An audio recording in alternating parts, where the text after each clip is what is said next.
the United States sets out on the road to cut greenhouse gases in half by the end of this decade. And that's what we can do if we take action to build an economy. Almost 50% of Denmark's electricity is powered by wind. More than half of all new cars in Norway are electric. We have produced electricity, 46% of our electricity from renewable. Singapore was among the first 20 countries to submit our long-term strategy.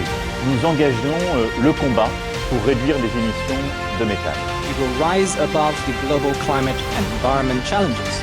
Decade, the moment of decisive change.